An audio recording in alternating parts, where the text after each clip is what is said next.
बस रुकना मत। तेल से लेकर चावल, आटा से लेकर दाल, बेसन से लेकर सोया बड़ी, बस रुकना मत। ये एड याद आई? फॉर्च्यून की एड है ये। वो रुक नहीं रहे हैं, अब वो अपना आईपीओ लेके आ रहे हैं। जी हां, फॉर्च्यून ब्रांड अपना एक आईपीओ लेके आ रहा है।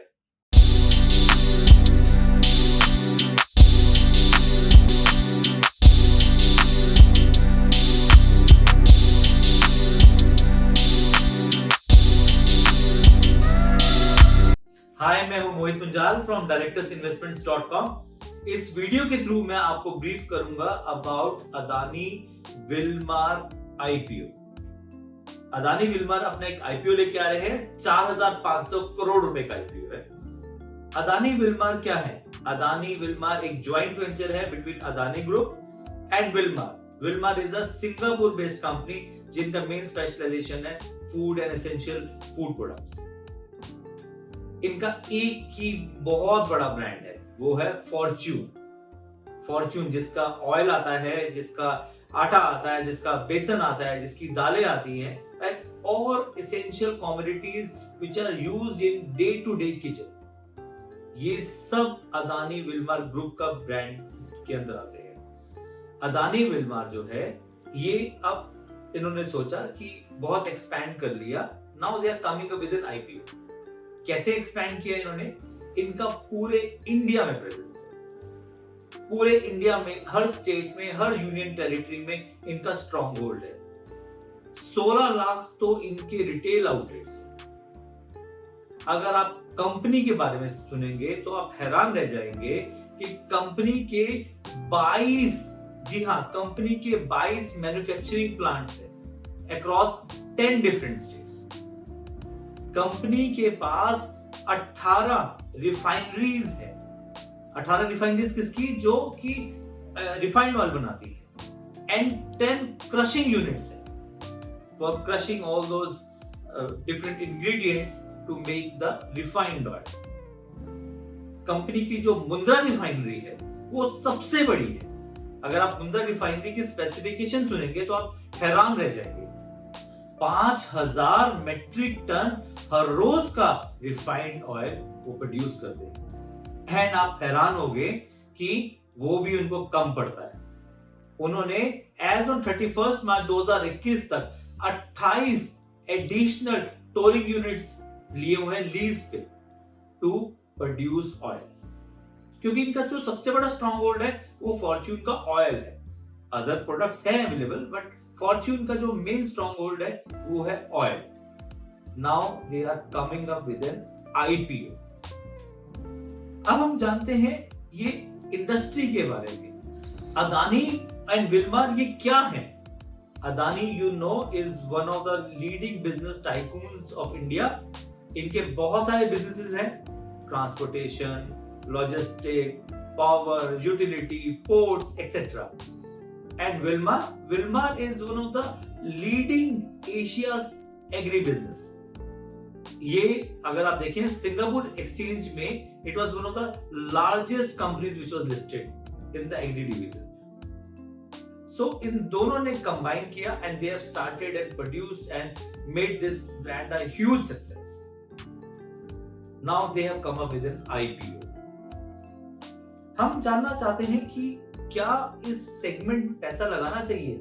हम एक मिनट के लिए ब्रांड को छोड़ देते हैं। हम ये समझना चाहते हैं कि क्या एग्री बिजनेस में पैसा लगाना चाहिए?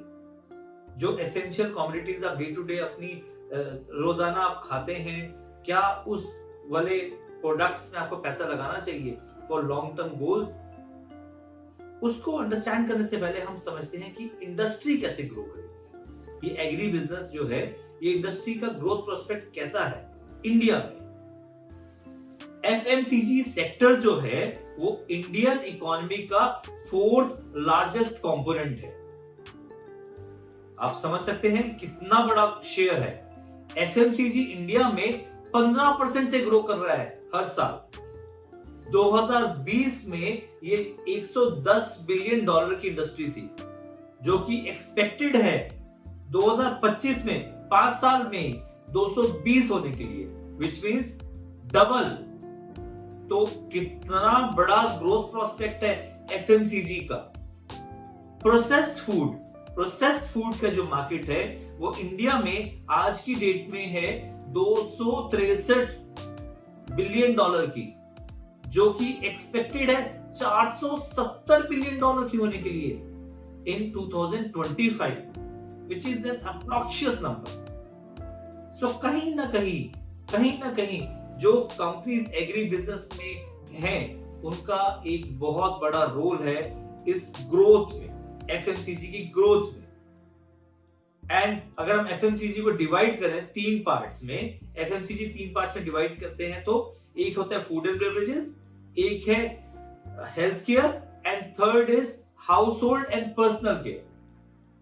सो एफएमसीजी के अंदर food constitute somewhere around 19%, which is a very good number।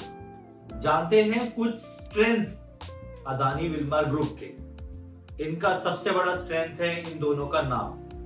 Adani आपको पता है पेरेंट कंपनी क्या है, and Wilmer I have already told you is one of the leading agri business company in Singapore.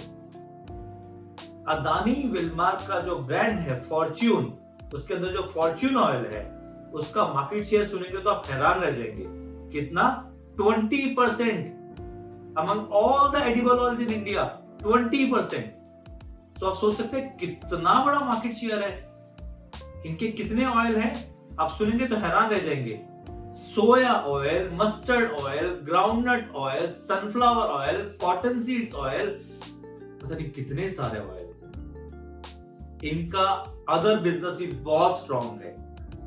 As I said, इनका pulses में, इनका जो growth है व्हीट में, राइस में, they are very very strong.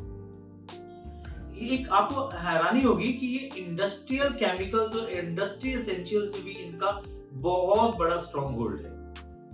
They are one of the leading suppliers of oleo chemicals in the world. एक बहुत बड़ा स्ट्रॉन्ग इनका पॉइंट है कि इनको स्क्वीज करना आता है, बिकॉज ये वॉल्यूम में लेते हैं सामान, तो डेफिनेटली इनका जो रॉ मटेरियल सोर्सिंग है वो सस्ते रेट पे लेते हैं। एंड ये नहीं कि खाली इंडिया से लेते हैं, आउटसाइड इंडिया से भी इनकी बहुत स्ट्रॉन्ग सोर्सिंग है। यूक्रेन से, रशिया से एंड अदर कंट्री से इनका बहुत स्ट्रॉन्ग सोर्सिंग है, एंड ये वहां से स्पेसिफिक रॉ मटेरियल्स लेते हैं at a very good rate. अब डिस्कस करते हैं last and the most important strength, वो है कंपनी के फाइनेंशियल्स। अगर आप ये ग्राफ देखेंगे तो you would be surprised and happy to see the financials of the company. 727 crore रुपए का इन्होंने प्रॉफिट बुक किया है फॉर द फाइनेंशियल ईयर 2021। 2020 में 460 करोड़ का था, तो ऑलमोस्ट डबल। अगर आप टोटल रेवेन्यू देखेंगे तो इस साल का फाइनेंशियल ईयर 2021 में इन्होंने किया है अप्रोक्सीमेटली 37,000 करोड़ का revenue, which is a huge number।